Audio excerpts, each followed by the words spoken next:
The Grand Conclave station floated in the middle of nowhere, which was exactly where the galaxy liked to put things that were meant to seem important. It orbited a dim yellow star that no species had ever bothered to name, and its hull stretched wide enough to hold a small city inside. Lights blinked along its curved surface in dozens of colors, each color belonging to a different species that lived and worked within its walls. From a distance, it looked almost beautiful. Kevin Marsh did not find it beautiful. He found it loud, crowded, and deeply uncomfortable. He stood near the back of the main observation corridor, holding a small data pad against his chest and trying not to bump into anyone. This was harder than it sounded. The corridor was packed with beings of every shape and size, tall, thin creatures with 4 arms that moved in smooth, flowing motions, short, round beings that communicated through vibrations in the floor and everything in between. Kevin, at average human height with average human features and an average human expression of mild confusion, blended into the background almost completely. That was fine with him. He was 29 years old and 3 months into his first off-world assignment. His official title was Junior Diplomatic Observer, which was a polite way of saying that he was there to watch and listen and not do much else. The human delegation had made that very clear before he left Earth. Do not speak unless spoken to. Do not offer opinions. Do not draw attention. Humanity's position in the conclave was fragile enough without a junior staffer making things worse. Kevin had agreed to all of this without argument, which was easy, because he had always been the kind of person who preferred watching over talking anyway. He found a spot near the back wall of the Grand Conclave Hall and settled in as the assessment of species began. The hall was enormous. It curved upward in a wide dome, and every seat was filled. Delegates sat in tiered rows that rose from the central floor to the upper edges of the dome, and at the center of the floor stood the conclave speaker, a tall being from the Mayeth species whose skin shifted color slowly as it spoke, moving through soft blues and greens as a sign of formal address. The assessment of species happened once a year. Every civilization recognized by the Interstellar Union was evaluated and ranked based on their contributions to the galaxy. Scientific discoveries, engineering achievements, medical advances, diplomatic work, cultural exchange, and a long list of other categories that Kevin had read through twice on the transport ride over and still found slightly confusing. Humanity had been in the Union for 11 years. In that time, they had contributed a modest collection of agricultural techniques, some early work in biological adaptation research, and a handful of diplomatic agreements that most species considered minor. It was not nothing, but it was not much either. The rankings were read from highest to lowest. The Vorkai came first, as they had for the past 30 years. They were an insectoid species, tall and angular, with a reputation for engineering that bordered on legendary. Their stations powered half the galaxy's trade routes. Their medical technology had saved billions of lives across dozens of species. When the Vorkai delegate rose to accept the top ranking, the hall responded with sounds of acknowledgement from every corner. Kevin watched the Vorkai delegate, Executor Zeth, with quiet attention. Zeth was tall even by Vorkai standards, with a rigid posture that suggested he had never once in his life doubted himself. He accepted the ranking the way someone accepts something they already expected. No surprise, no gratitude, just confirmation. The rankings continued downward. Kevin kept his eyes on his data pad, scrolling through the public station data that the conclave broadcast to all registered observers during the session. Maps, energy readings, population counts, structural reports. He read through them slowly while half his attention stayed on the hall. Humanity's ranking was announced near the end. Grade 4 passive species, 5th consecutive year at the bottom of the recognized rankings. Contribution index, negligible. Kevin did not flinch. He had known it was coming, but the word negligible sat in his chest like a small, cold stone. Executor Zeth, who had remained at the central floor to observe the rest of the proceedings, turned slightly toward the small human delegation box and said something to the delegates beside him. Kevin could not hear the exact words, but he could see the body language, the slight tilt of the head, the narrow movement of the jaw. Whatever Zeth said, the beings near him responded with the equivalent of laughter. The human delegation lead, a senior diplomat named Carl Webb, sat perfectly still with a fixed expression and did not react. Kevin looked back down at his data pad. He was about to close the station's energy report when something caught his eye. A small line in the gravity stabilizer readings. A fluctuation, brief and faint, in Section 7 of the lower core. It appeared once, then disappeared from the live feed, replaced by a normal reading. It was the kind of thing that was very easy to miss. Most people would assume it was a sensor glitch and move on. Kevin did not move on. He stared at the line for a long moment, then opened a second window on his datapad and pulled up the historical readings for that section going back 3 days. He read through them slowly, checking each entry against the one before it. The fluctuations were there, small and spaced apart at first, then slightly closer together, then closer again. Not random, not a glitch, a pattern. Kevin wrote it down in his personal notes, closed the energy report, and looked back up at the hall. The session was still going. Zeth was speaking again, and the hall was listening. Kevin sat quietly at the back with his datapad in his lap and thought about what a pattern like that could mean for a station with 90,000 living beings inside it. Kevin did not sleep that night. His quarters on the Conclave station were small, which was standard for junior observers. There was a narrow bed, a desk, a single chair, and a window that looked out at the yellow star the station orbited. The star gave off a pale, steady light that barely changed from hour to hour. Kevin sat at his desk under that light with his datapad open and worked through the station's public engineering records one section at a time. The more he read, the less he liked what he was finding. The gravity stabilizers on a station this size were not a single system.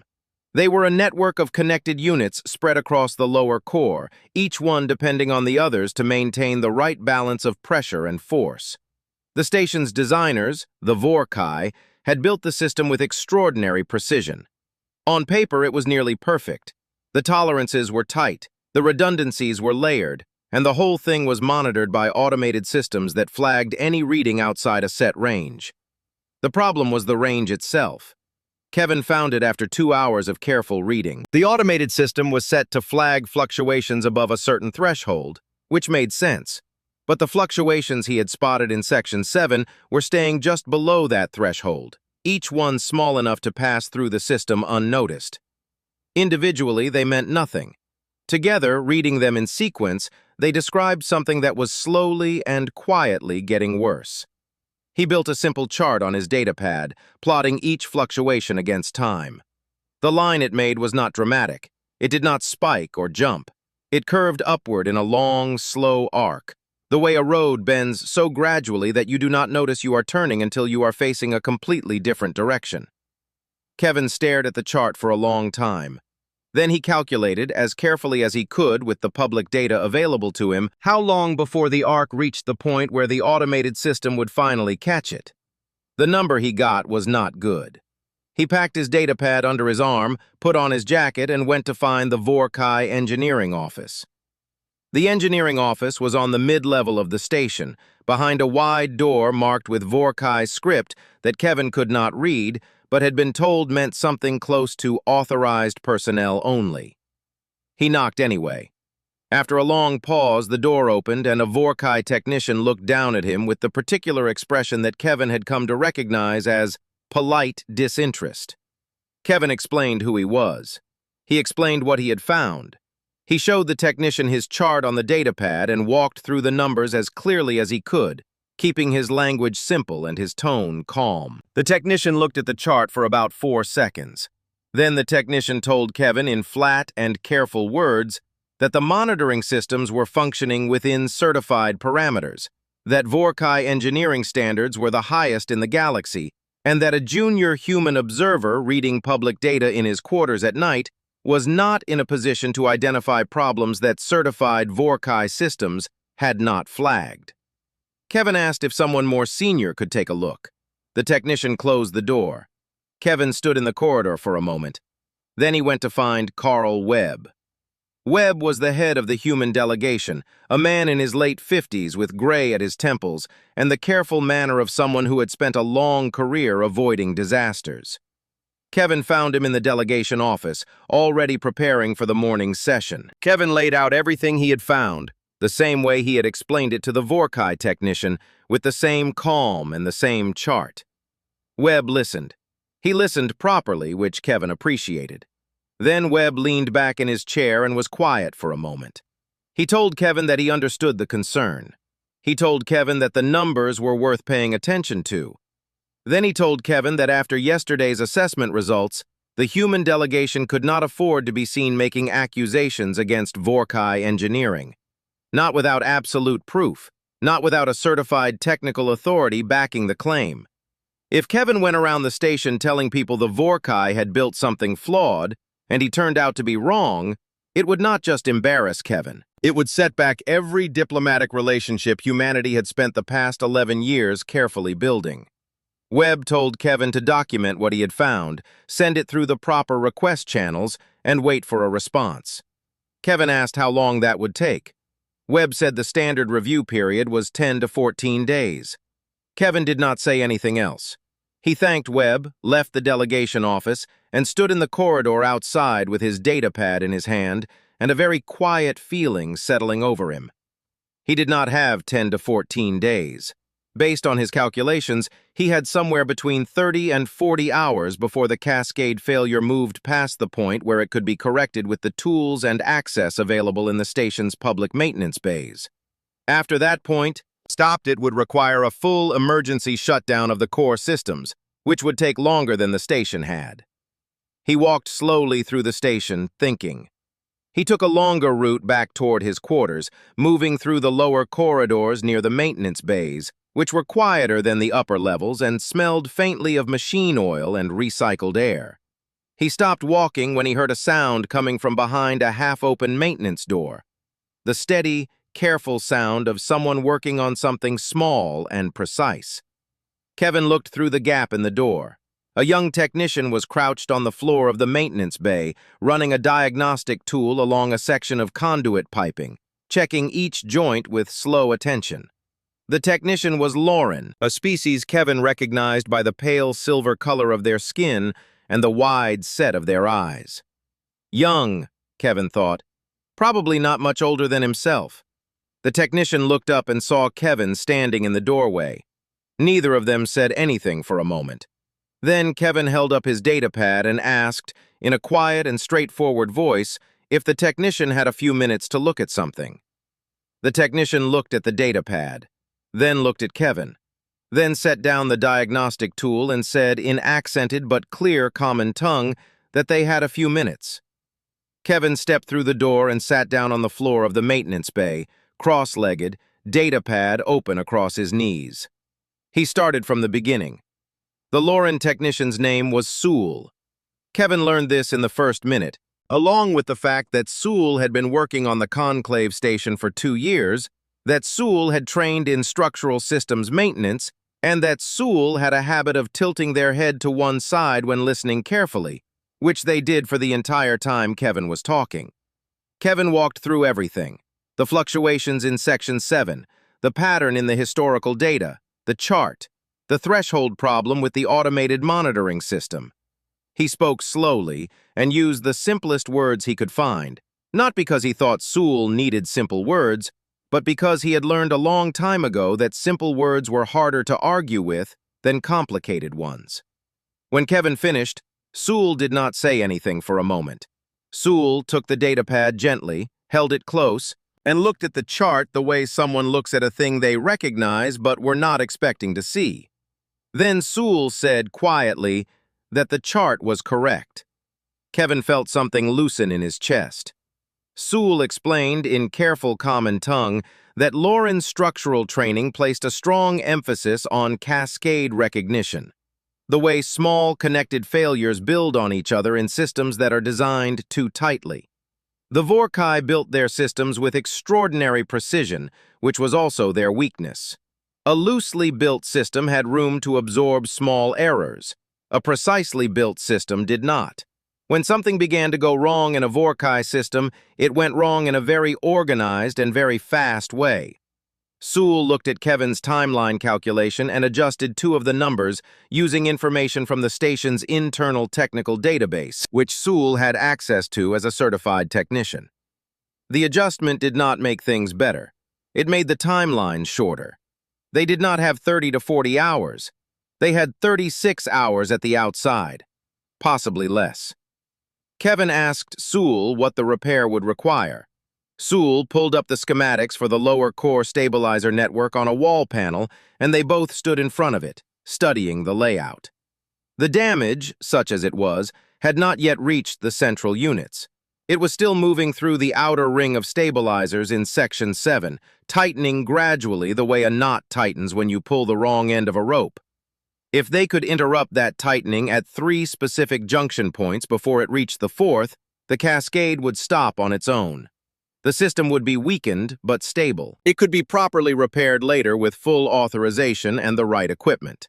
The tools they needed were all in the maintenance bays. No special authorization required for the tools themselves. The only complication was that 2 of the 3 junction points were inside the core access tunnels, which were not restricted, but were also not somewhere a junior diplomatic observer was supposed to be spending his afternoon. Kevin said he was not particularly worried about that. Sewell looked at him for a moment and then made a short sound that Kevin had learned was the Lauren equivalent of a quiet laugh. They started at the first junction point 2 hours later. The access tunnels were narrow and warm and filled with the constant low hum of the station's systems running all around. Kevin had to turn sideways in some sections to fit through. Sewell moved more easily, being slightly smaller in frame, and carried the heavier of the 2 tool bags without complaint. They did not talk much while they moved. There was not enough room and not enough time. The first junction point took 40 minutes to stabilize.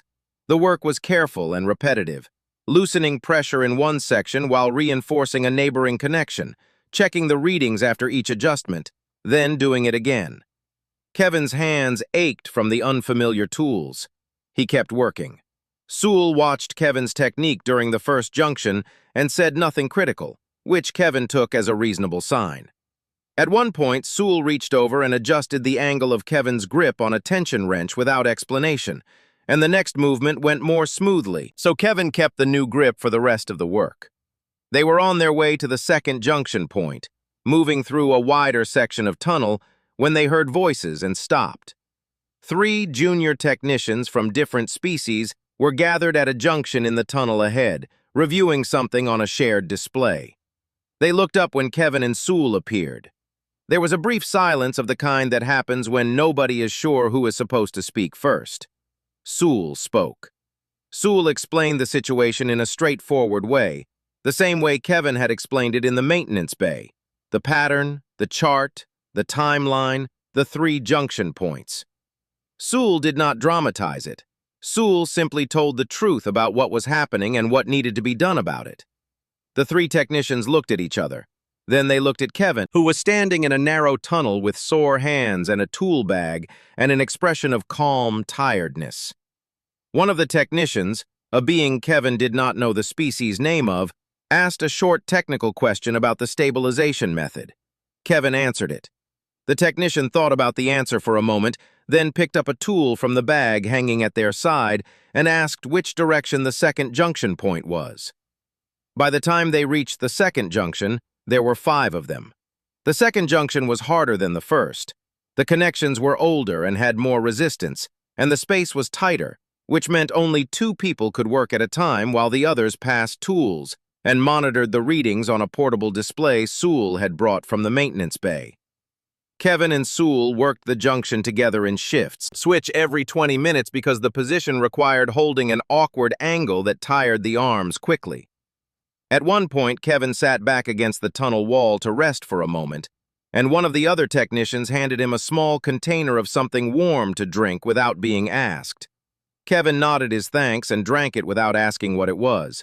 It tasted faintly of something he could not identify, but it was warm, and that was enough. The second junction stabilized after an hour and 40 minutes. Kevin checked his datapad. They had used 14 hours of their remaining time. The third junction was the deepest one, closest to the central core, and it was going to be the most difficult. He stood up, picked up his tool bag, and told the group it was time to move. Nobody argued. They followed him deeper into the tunnel, single file, their footsteps quiet against the metal floor, the hum of the station all around them, steady and unaware of how close it was to something going very wrong. The third junction point was at the deepest part of the lower core access tunnels, in a section of the station that most people on board had probably never thought about.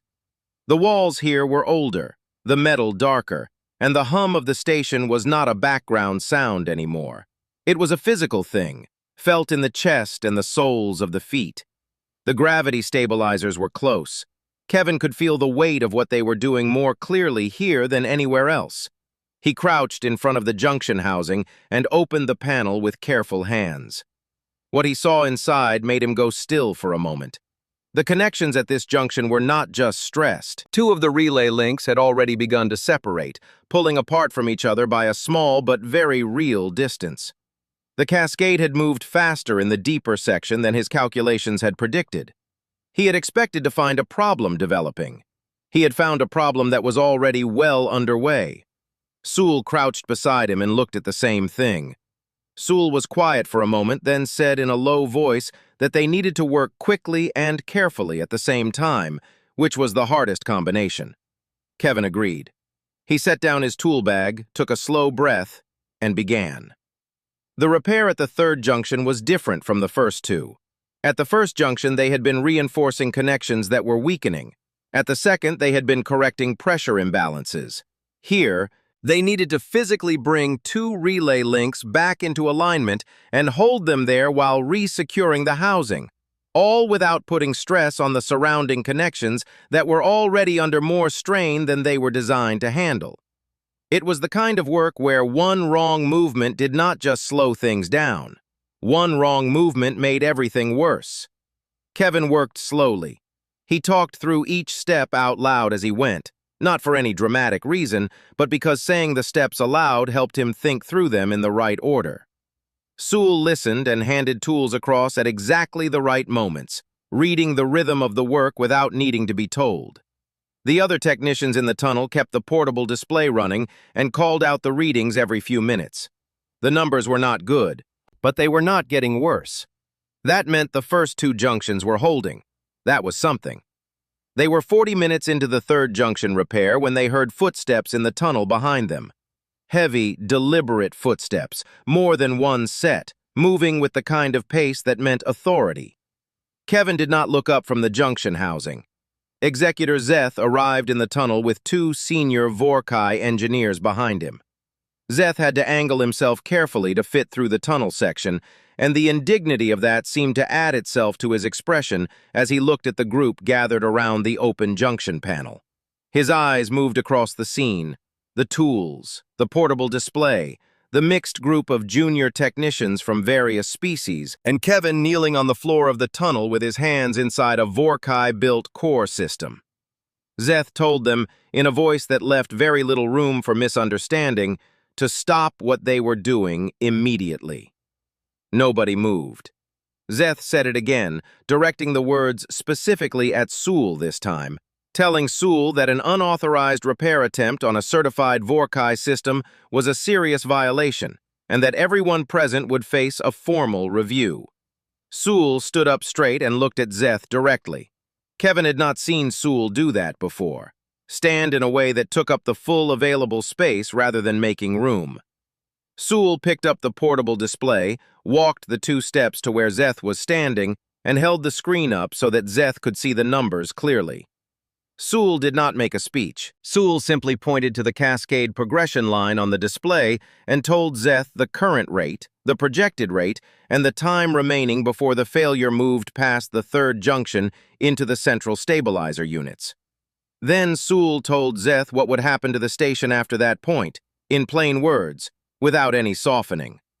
Zeth looked at the display. His 2 senior engineers leaned in and looked as well. One of them said something in Vorkai that Kevin did not understand. The other one was quiet. Zeth looked at Kevin. Kevin was still working. He had not stopped during any of this. His hands were inside the junction housing, and his attention was on the relay links, which were responding slowly to the realignment. He could feel through the tool when the resistance was right and when it was not, the way you can feel through a key when a lock is about to turn.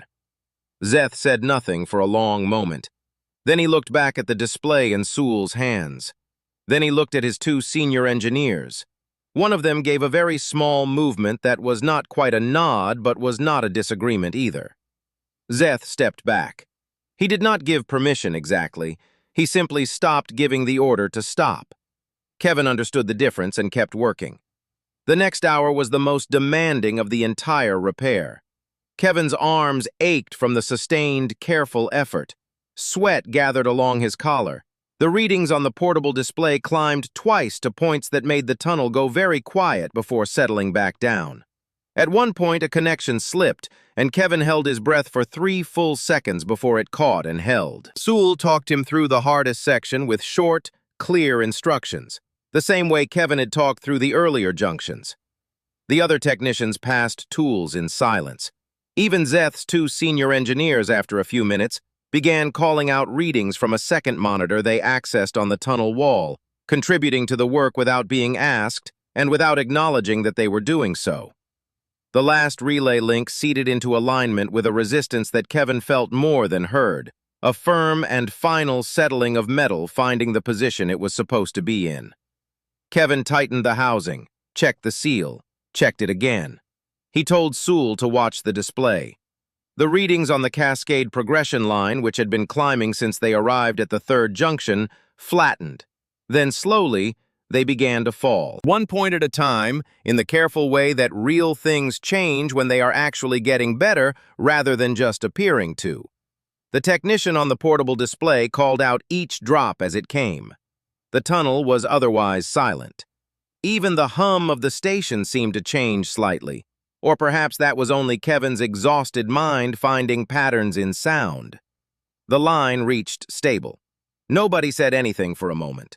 Then Sewell made the short sound that Kevin had come to recognize.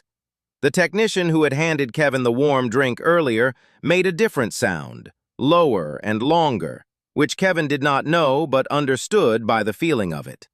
One by one, the others responded in their own ways, each one different, all of them meaning roughly the same thing. Kevin sat back against the tunnel wall. His hands were shaking slightly from the extended effort, which he had not noticed while he was working. He reached into his jacket pocket and took out a protein bar he had put there that morning, peeled it open, and ate it slowly in the quiet of the tunnel. Zeth stood at the edge of the group and said nothing. He looked at the stable line on the display for a long time. Then he looked at Kevin sitting on the floor of the tunnel eating a protein bar, and something moved across Zeth's face that did not have a clear name, but was not the same expression he had worn when he walked in. Kevin finished the protein bar, folded the wrapper carefully, and put it back in his pocket. Then he picked up his tool bag, got to his feet, and told the group that the station's engineering team would need to do a full certified repair on the junction within the next 48 hours before the temporary stabilization lost its hold. He said it the way you say something practical and necessary, without drama. Then he thanked everyone in the tunnel for their work, picked up the second tool bag from the floor, and began walking back through the tunnel toward the maintenance bay. The conclave called the emergency session 2 hours after the tunnel went quiet. Word had moved through the station the way important things always move, quietly at first, in small pieces, passing from one person to the next until it reached people who could not ignore it anymore. By the time the session was formally announced, most of the station already knew the broad shape of what had happened. A cascade failure in the lower core, a repair completed in the access tunnels, a human junior observer at the center of it. Kevin knew about the session because Carl Webb knocked on his quarters door early in the morning and told him to put on his formal delegation jacket and come to the hall. Kevin was sitting on the edge of his narrow bed, still tired in the deep way that sleep does not fully fix in one night. He looked at Webb for a moment, then got up, found the jacket, and put it on. The Grand Conclave Hall was full in a different way than it had been during the assessment of species. During the assessment, the fullness of the hall had felt organized and ceremonial. everyone in their assigned place performing their assigned role. Now the fullness felt like something else. The seats were still filled, but the quality of the attention in the room was different. People were leaning forward. Side conversations were happening and stopping. Eyes moved around the space with more frequency than usual. Kevin sat in the human delegation box near the back, which was where he always sat. He folded his hands on the desk in front of him and waited. The conclave speaker took the central floor and brought the session to order. The record of the past 36 hours was then presented in full. Not summarized, not softened, but read into the official record completely. Kevin's initial observation of the fluctuation during the assessment session, his report to the Vorkai engineering office, and the response he received. His meeting with Webb and the advice to wait for the formal review process. The work in the maintenance tunnels, the arrival of Executor Zeth and what followed. The final readings from the third junction, showing the cascade line returning to stable. All of it, in order, with the supporting data attached. The hall was quiet throughout, the kind of quiet that is not empty but full of people choosing not to speak while they think. When the record finished, the speaker opened the floor. Several delegates spoke. Some asked technical questions about the stabilizer system and what the full repair would require. Some asked procedural questions about how the monitoring threshold had been set at a level that allowed the pattern to go undetected. One delegate asked, in careful and measured words, what the projected outcome would have been if the cascade had reached the central stabilizer units uninterrupted. The station's chief technical officer answered that question with a single word that landed in the room like something heavy being set down on a hard surface. Then Executor Zeth stood up. The hall, which had already been quiet, became quieter. Zeth was not a being who inspired indifference. When he moved, people paid attention, and when he spoke, people listened, because in the 40 years of his career, he had never said anything that turned out to be wrong. That reputation was part of what made this moment different from any other moment Kevin had watched in the hall. Zeth stood at the central floor and was still for a moment before he spoke. He said that the record was accurate. He confirmed that Kevin's initial report had been brought to his team and had been dismissed. He said, in the flat and careful way he said most things, that the dismissal was an error. He said that the monitoring threshold had been set based on assumptions that the recorded data now showed were insufficient. He said that the repair method used in the tunnels was unconventional but structurally sound, and that his senior engineers had reviewed it in full and confirmed this. Then Zeth said one more thing. He said that the outcome of the past 36 hours was not what he had expected from a junior human observer, and that he had been wrong about what to expect.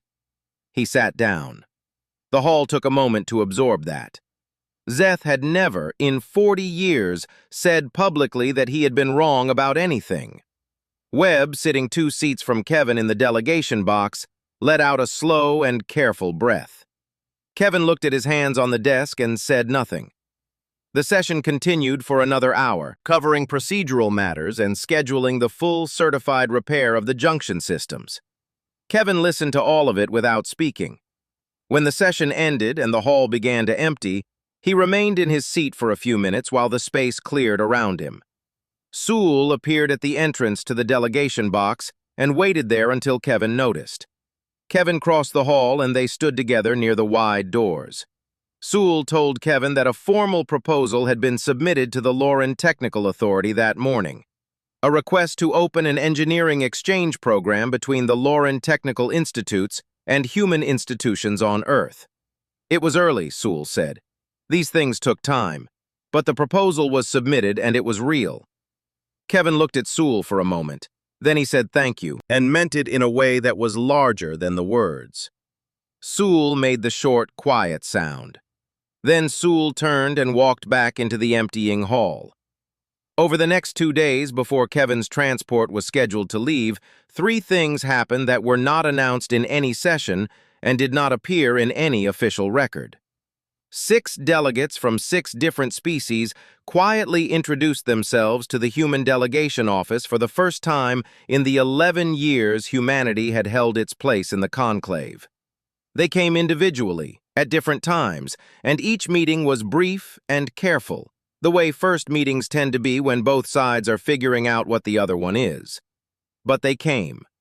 They knocked on the door and walked in and sat down, and that had not happened before. The second thing was that the station's chief technical officer submitted a formal recommendation to the conclave's engineering committee that the automated monitoring thresholds across all core systems be reviewed and adjusted. The recommendation cited the specific flaw that had been identified in the Section 7 data.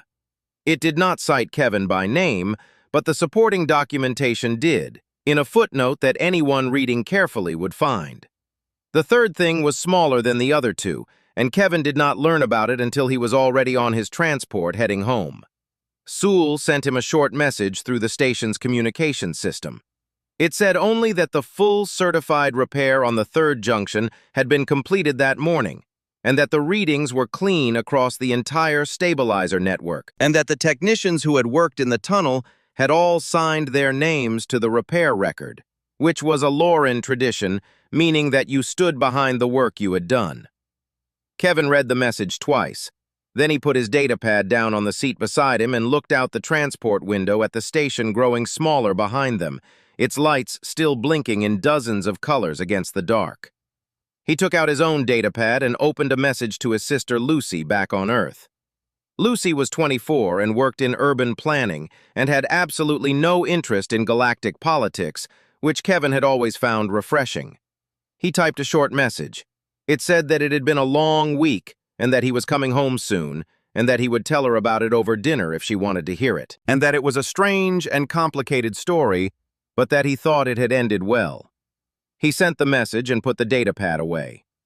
Outside the transport window, the conclave station caught the light of the pale yellow star it orbited and held it for a moment, bright and steady, before the transport's angle shifted and the star moved out of frame.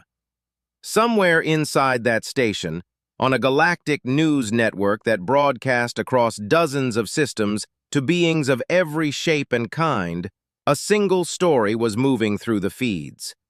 It was not a dramatic headline. It did not call anyone a hero or declare any great shift in the order of things. It simply described what had happened in plain terms, and at the end it asked a question that its editors had debated for some time before deciding to include. The question was not about power or rank or contribution indexes. It was simpler than all of those things. And because it was simple, it traveled further and stayed longer in the minds of the beings who read it, from the busy trade stations near the core systems to the quieter outposts near the edges of mapped space. The question was this: what else have we been wrong about? Kevin did not know the question was being asked. He was asleep before the transport cleared the station's gravity field, his jacket folded under his head as a pillow, his tool bag tucked under the seat below him, his hands finally still after 2 days of careful and exhausting work. The galaxy asked its question without him. That was perfectly fine. He had already done his part.